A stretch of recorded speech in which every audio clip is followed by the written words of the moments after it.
Bonjour, dans cette vidéo, nous allons présenter le multiplicateur. Alors, qu'est-ce que le multiplicateur?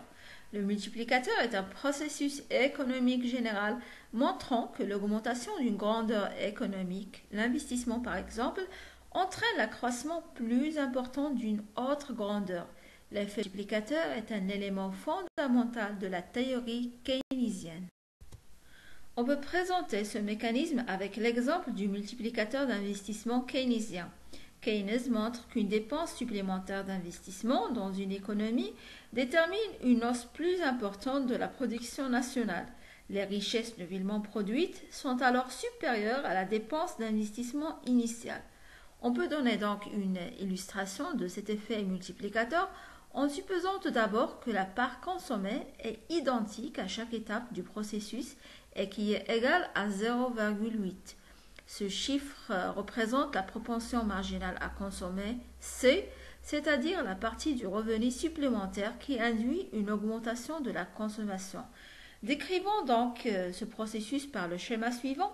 Supposons d'abord que l'investissement augmente de 100 millions de dollars dans une branche quelconque de l'économie.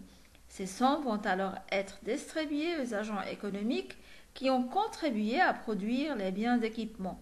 Ceux-ci vont à leur tour dépenser une part de ces revenus. Cette dépense augmente à 80 millions de dollars et il y part l'autre partie qui est égale à 20 millions de dollars. Ces dépenses fournissant de nouveaux revenus pour d'autres agents économiques qui eux aussi consommeront une part de ces nouvelles ressources et ainsi de suite. Il s'agit donc d'un processus en chaîne où à chaque étape, la partie de revenu qui est consommée augmente la production de biens et entraîne la distribution de nouveaux revenus. Mais le multiplicateur n'est pas un processus sans fin puisque les sommes distribuées sont à chaque étape moins importantes en raison de la part qui est épargnée. Le résultat de ce processus est qu'à chaque étape, la production totale augmente, c'est-à-dire 100 millions de dollars de la production initiale s'ajoutent 80, puis 64 et ainsi de suite. Quelle est alors la production totale issue de cet effet multiplicateur? Les mathématiques montrent donc les sommes infinies suivantes.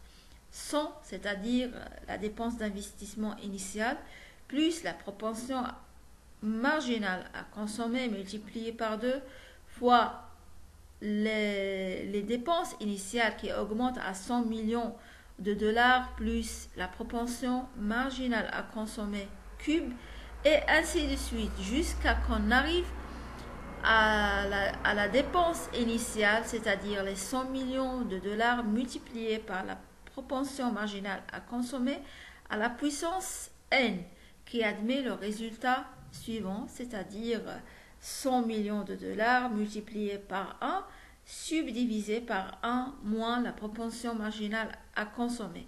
Ainsi, un investissement initial de 100 millions entraîne une augmentation de la production nationale qui est égale à 500 millions de dollars. Le multiplicateur a donc pour la formule générale K égale à 1 subdivisé par 1 moins la propension marginale à consommer, c'est-à-dire que le multiplicateur dans notre cas est égal à 5. L'effet multiplicateur ainsi que le coefficient multiplicateur dépendent donc de la propension marginale à consommer. Si celle-ci est faible, c'est-à-dire si une partie importante des nouveaux revenus est épargnée, l'effet multiplicateur joue moins.